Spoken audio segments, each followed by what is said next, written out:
All right, everybody, peace. Welcome to the Stby College Football Show. Wherever or have you are listening, we're so grateful to have you here with us. As you guys know, I'm your host, Sean Cottle, and boy, do we have a lot of stuff to cover today in our recap show. We're going to be recapping some of the biggest moments, the top games, and the biggest storylines coming out of week one of this college football season. And we've got a lot to talk about, guys, so we're not going to waste any time. But before we get started, if you haven't already, be sure to hit that like button, hit that subscribe button as well, so you guys can stay up to date on all of our latest content. And if you'd like to get exclusive content, be sure to follow us on patreon.com. You can do so by going to patreon.com, clicking on the search bar, and typing in Stby Show. That way you can get access to all of our exclusive content that we post daily. And if you'd like to support our network and our company, you can do so by following the link in the ticker below. It's streamelements.com/StbyShow/tip, and we'll leave all the links in the description as well. That way you guys don't miss anything. So that being said, guys, let's go ahead and get right into it, shall we? Like I said, we've got a lot of storylines to cover in our recap show today, guys. Let's start with what many consider to be the most exciting game of the week that came on last night between USC and LSU. And it was a highly touted matchup between the Big Ten and SEC schools, USC and LSU respectively. And going into the matchup, there were a lot of questions for both teams. For USC, it was whether Lincoln Riley would be able to turn this defense around.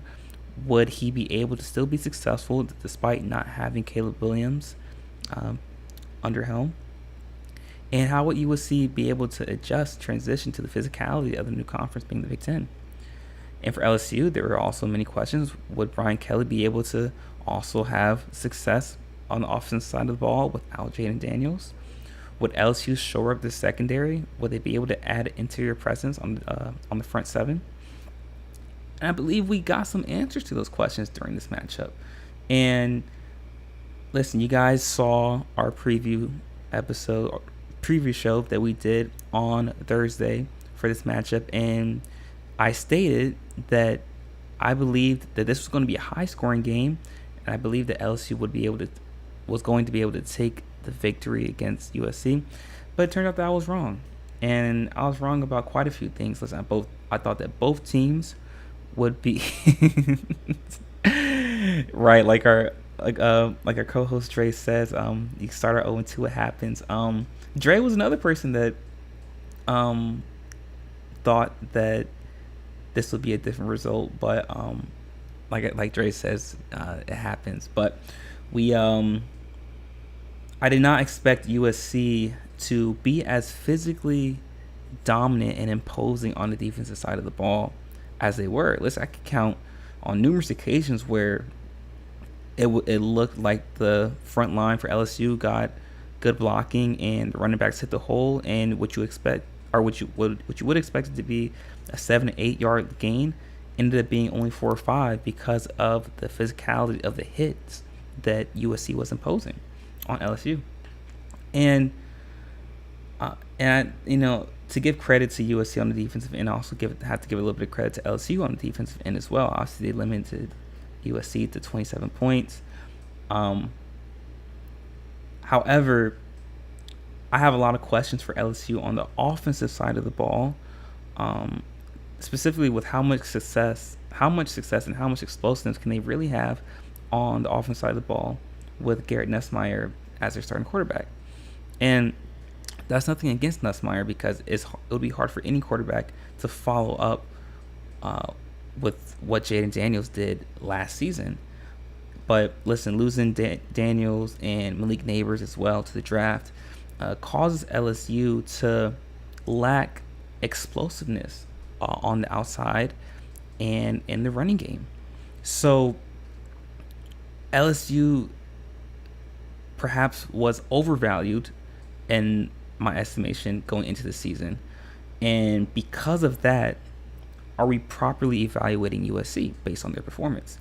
I believe two things can be true at the same time. I believe that I did undervalue USC and I overvalued LSU. And I don't want to take away anything from what USC did during this performance against LSU. last night. But I do have to be transparent. I do have to be objective and state that this wasn't Ole Miss that USC beat. This wasn't Alabama that USC beat. This wasn't Texas that USC beat. This wasn't Georgia that USC beat.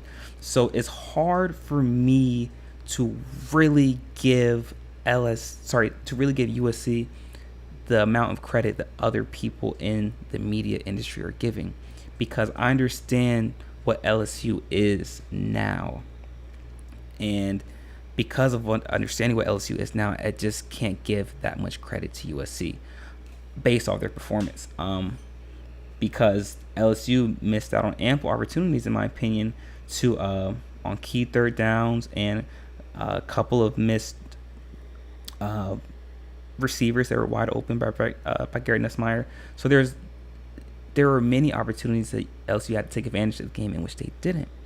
But I will say this: USC will be a much more difficult matchup in the Big Ten than I was expecting. But if you were asking me if I think either of these teams are playoff teams, I would say no. I don't believe that. Well, I would say USC is a playoff team, but I don't believe LSU is a playoff team. Now, will both of these teams get into the playoff? That's still a very high possibility, just due to their pedigree, due to the name of their school, and due to the fact that they both play in the two toughest conferences in college football.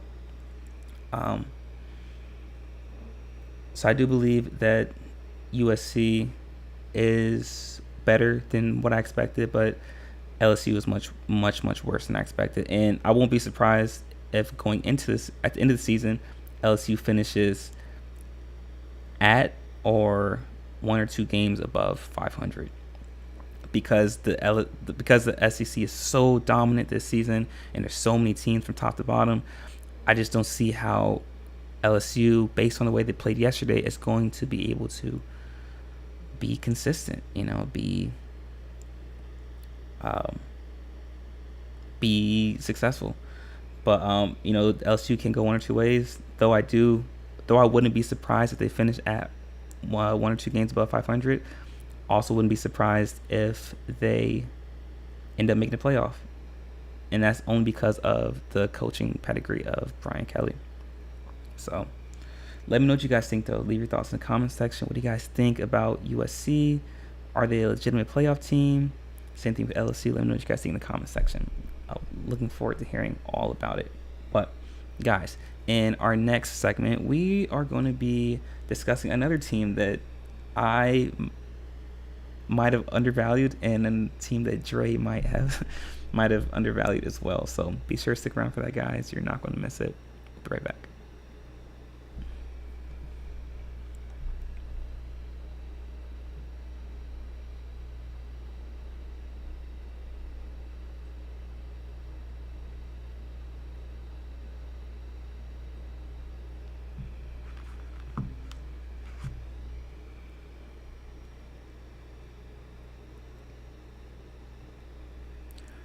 All right, everybody, welcome back.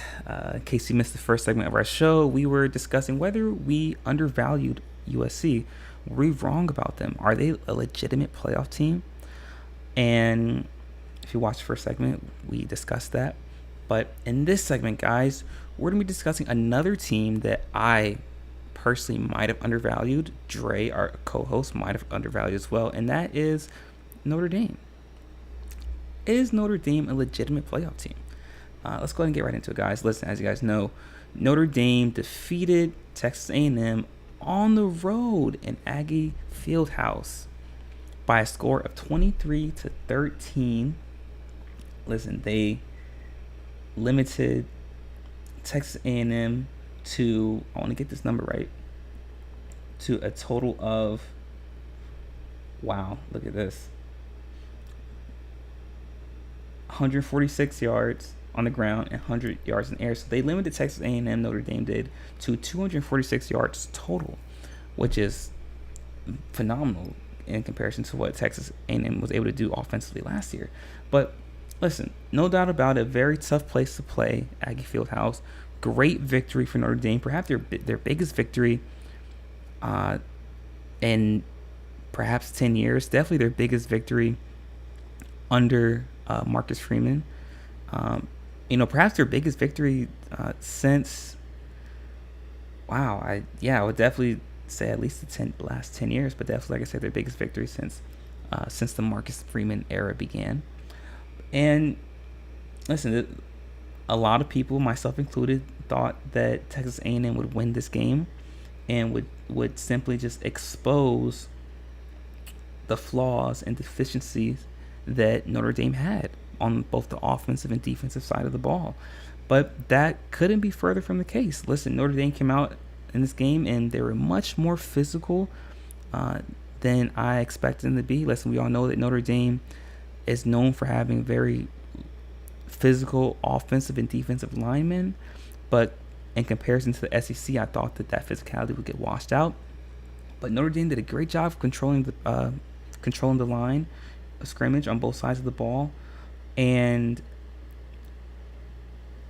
Notre Dame looks exactly how they looked last year. Very great defensively, and great secondary, great front seven, but not much explosiveness on the offensive side of the ball. So with that being said, is Notre Dame legitimate? Is this a legitimate team? I believe a lot of what's going to happen with Notre Dame is also what happened with the OC last night against LSU, and is that Notre Dame was undervalued going into the season. However, we're going to see towards the end of the season that this victory against Texas A&M doesn't mean as much as we think it does. And that just means that Texas A&M isn't as good as we expected them to be. Obviously Texas A&M is ranked number 20 in the nation going into the season, and many people thought that Texas A&M would be a team that could possibly vie for a possible chance in the for the SEC title. But we obviously see that that's not the case. I do believe that Notre Dame is a great team. Not great. They are a good team, better than I expected. Do I believe that they have a legitimate chance of winning a national championship this season? No, I don't. Because, like I said, they just lack the explosiveness on the offensive side of the ball. And I believe what's going to happen is when they come against a team that is more dynamic on the offense side of the ball than that of Texas A&M, they're going to be exposed a little bit, and their deficiencies will be much more transparent in those matchups. However, with Notre Dame, one thing they can look forward to is that they have one of the weakest schedules moving forward over the course of the season. So we might not even get to see that opportunity. But like I always say, Notre Dame tends to always gets exposed on the biggest of stages when they play legitimate top 5, top 10 teams, because they're not a top 5, top 10 team. And I believe that's what's going to happen if and when Notre Dame makes the playoff and they face a legitimate top 10 opponent. Because Texas A&M isn't as good as I thought they were, especially on the offensive side of the ball. They're much better defensively than I was expecting, but offensively they couldn't get any traction. They couldn't run the ball. And that is in part due to Notre Dame, but also due to the fact they're not as dynamic in their skill positions that I thought that they would be. So this was more bad Texas A&M than good Notre Dame. Though Notre Dame is better than I expected, I don't think that this victory will be as impressive as we think it is 5-6 weeks into the season. But let me know what you guys think in the comment section. Do you guys think this was a legitimate win for Notre Dame? Is Notre Dame now a possible top 5 team in the country? Is Notre Dame a team that we should be on the lookout for in terms of being a top 4 team in the playoff? Let me know what you guys think in the comment section. I am looking forward to hearing all about it. But in our next segment, guys, we're going to be talking about a team that just can't seem to stay out of the headlines for good reasons, I'll say. And this might possibly be America's favorite team in college football. So be sure to stick around for all that, guys. We're not going to miss it. You're not going to miss it. We'll be right back.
All right, everybody, welcome back.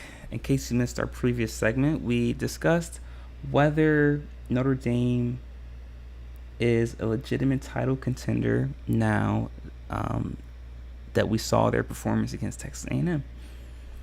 And though it was an impressive victory, not as impressive as people think it is, I don't believe that Notre Dame is a legitimate title contender. I do believe that they are going to be revealed for what they really are, and that's just a team that is not explosive offensively, though that they are good defensively. There's levels to everything in life, and life has a way of auto-correcting itself. Is Notre Dame a top 25 team in the country? Yes.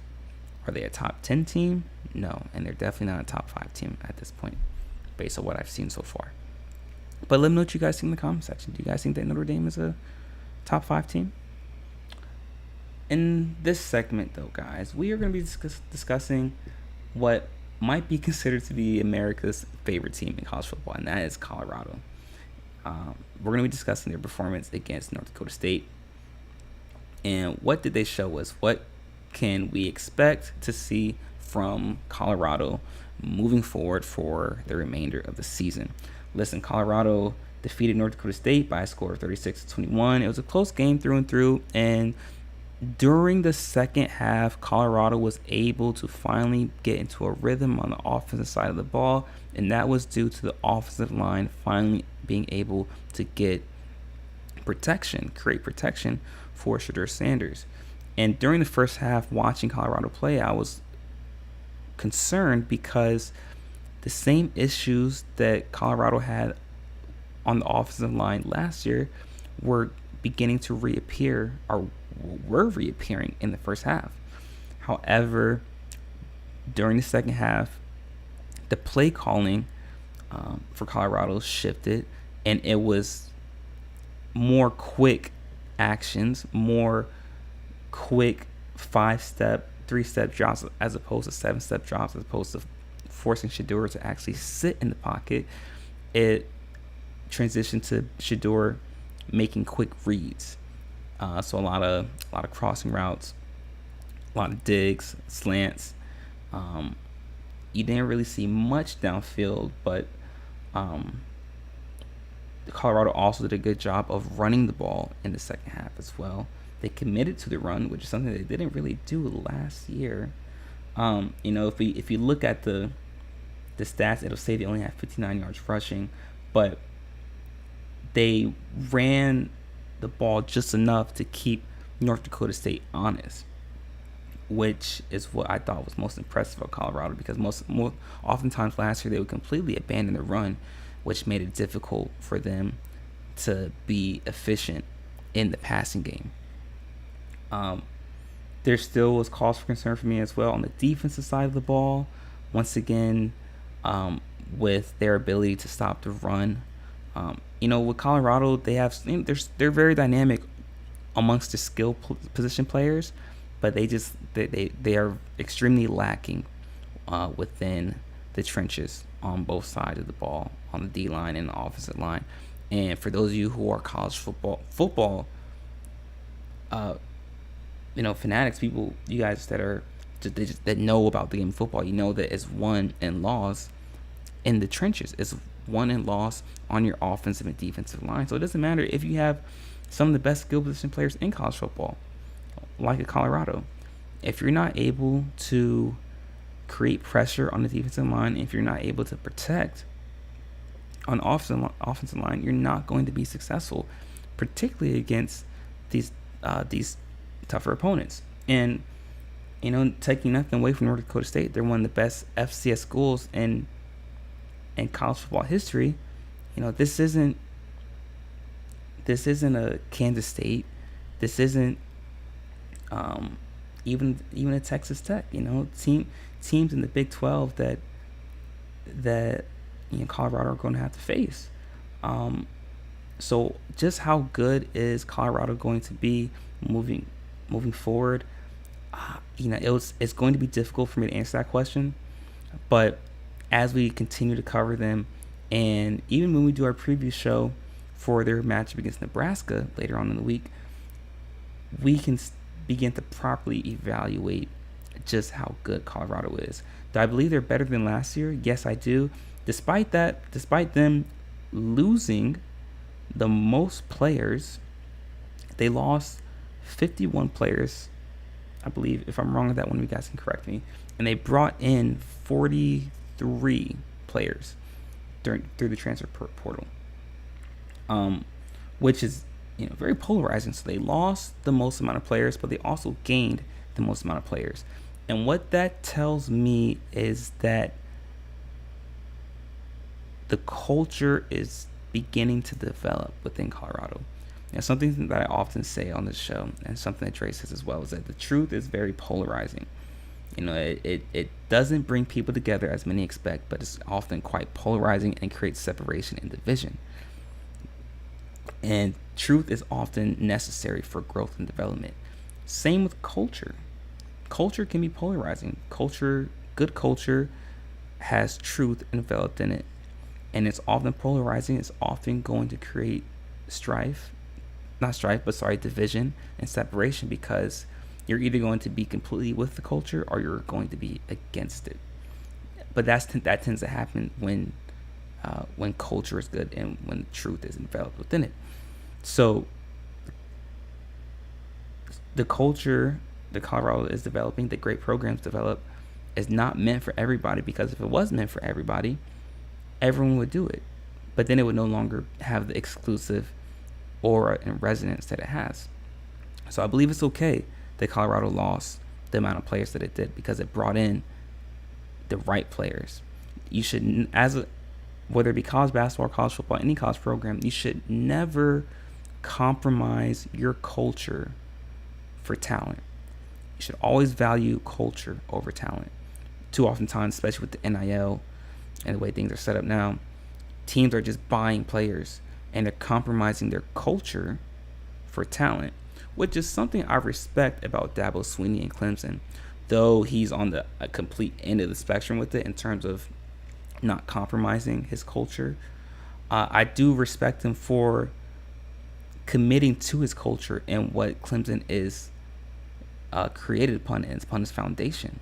I do respect that. However, when it comes to great leadership, you have to have an ability to adapt, which is something Nick Saban did in Alabama. But not to digress, great cultures have that impact. It can be, like I said, polarizing and can create division. And that is what Deion Sanders is doing here at Colorado. And that's what all great programs have done. They have done a great job of creating culture. However, what I believe is going to be happening, especially with the way things are set up now, like I said, with the NIL and many programs just buying players, we're going to start to see less prominent culture.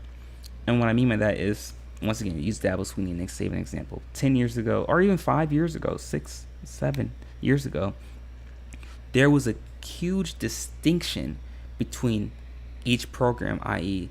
a Clemson and Dabo, an Alabama and Nick Saban, an Ohio State and Urban Meyer, even in LSU with Ed Orgeron. there was clear distinction amongst each powerhouse team in terms of culture, because each team had different philosophies for the culture and how they were going to raise these young men.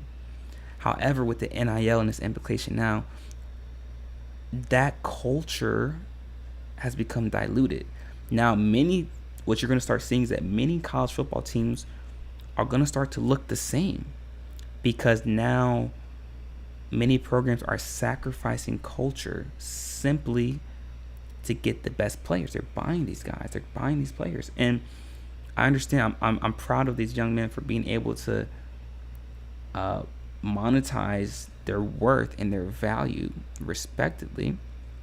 However, there has to be a balance in terms of adeptly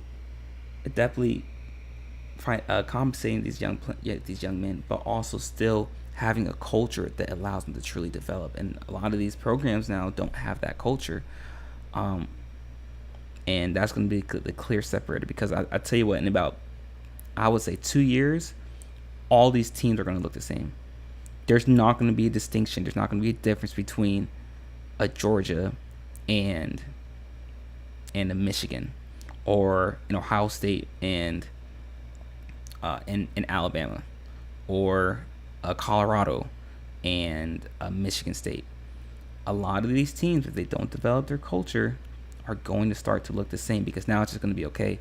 It's just all about talent now. It's no longer about, like I said, developing the culture and philosophy for each program separately. But let me know what you guys think in the comment section. What do you guys think about this concept of culture within the programs, and teams sacrificing culture for success, quote unquote success, and talent level? In our next segment, though, guys, we're going to be discussing another team that is known for its culture and is actually entering a new era. So be sure to stick around for that, guys. You're not going to miss it. We'll be right back.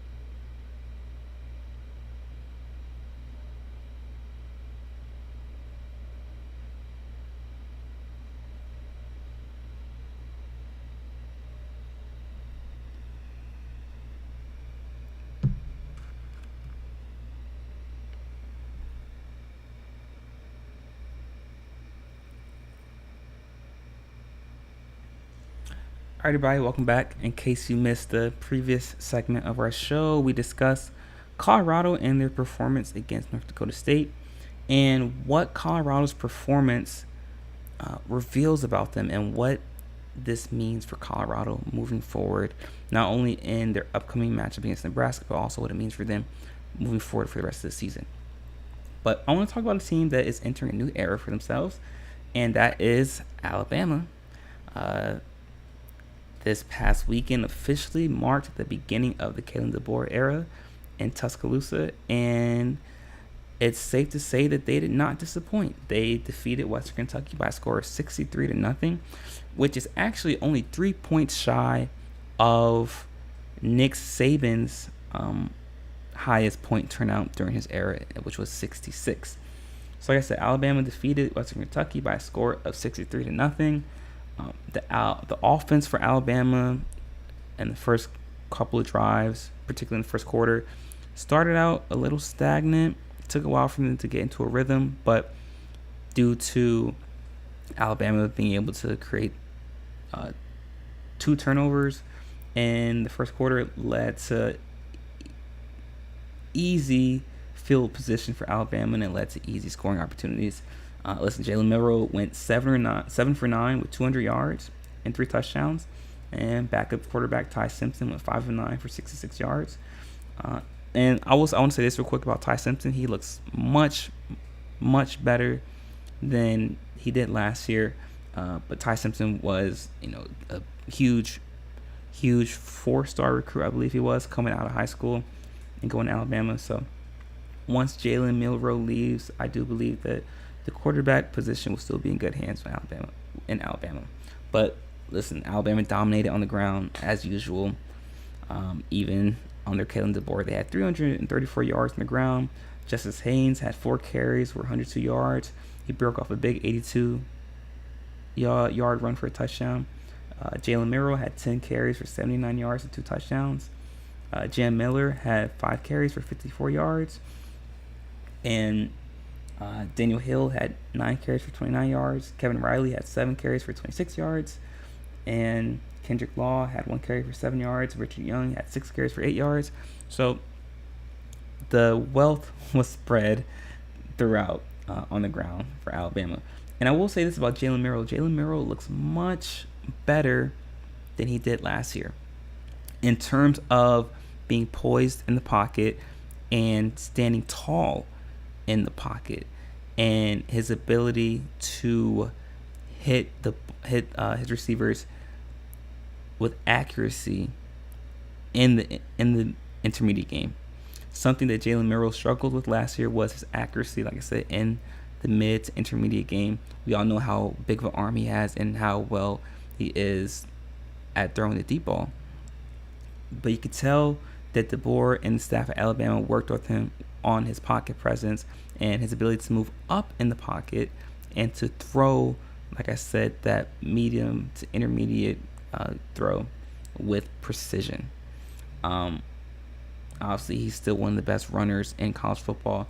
And like I said last week, I'm thoroughly surprised that he is not on more people's Heisman watch list. Obviously, he's on my Heisman watch list, but I do believe that he will be a legitimate Heisman candidate over the course of the season, especially if Alabama can defeat Georgia and Texas and Oklahoma during the regular season.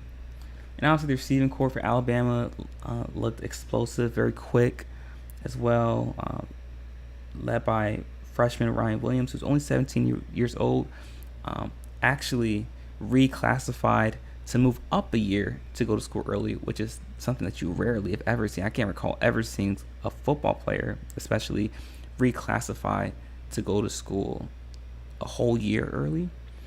Typically what you see, especially with basketball, you see guys reclassify to go down, but like I said, Ryan Williams reclassified to move up a year, which is very impressive, very surprising to me. And Kobe Prentice, who I believe is going to be Alabama's most consistent receiver, had 3 receptions for 43 yards. Kendrick Law had a reception for 22 yards as well. Kendrick Law's his game reminds me of Jahmyr Gibbs, and I believe that's the sort of impact he's going to have on Washington's offense this season. A running back that can play in the slot effectively, but also be a great runner at the running back position, specifically on zone reads and sweeps. So the only thing that concerns me about Alabama's receiving core is they don't have much size. I believe their tallest receiver on the roster is 6'4". Besides that, the average height is 6 foot, or I believe it's 5. It was 6 foot or 6'1". But they're all about the same size, so there's not a lot of height, but a lot of explosiveness, and they're all proficient at run blocking, which is something that is a consistent point, a common point under Kalen DeBoer-led teams, and that was also something that was common under Nick Saban-led teams as well. And on the defense, listen, the secondary for Alabama looks phenomenal, which is something that I talked about as well, obviously led by Malachi Moore. Keon Sapp had 2 interceptions. But I do believe that Alabama's secondary is going to be the key to their success.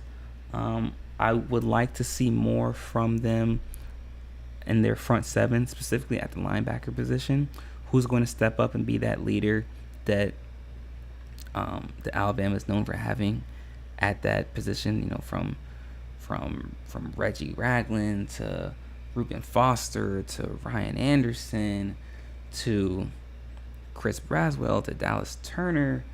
Um,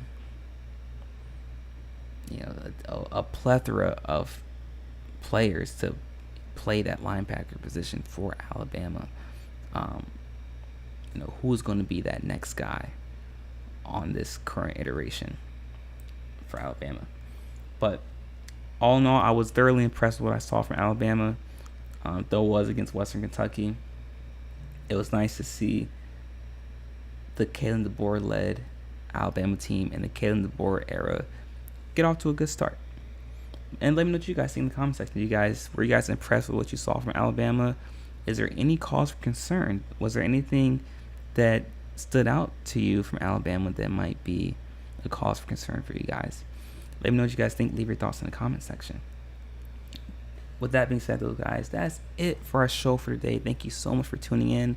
Listen, we'll be back again tomorrow at 1:30 p.m. Eastern Standard Time with our college football show as well as our NFL show. So be sure to stick around for that and watch it, guys. If you haven't already, be sure to hit that like button, hit the subscribe button as well, so you guys can stay up to date on all related content they post daily. And if you'd like to get exclusive content, be sure to follow us on Patreon as well. You can do so by going to patreon.com, clicking on the search bar, and typing in "Sorry to Bother You" show. We'll be back again, guys, same time tomorrow, like I said, 1:30 p.m. Continue to stay safe, be vigilant, make smart decisions. Until next time, peace.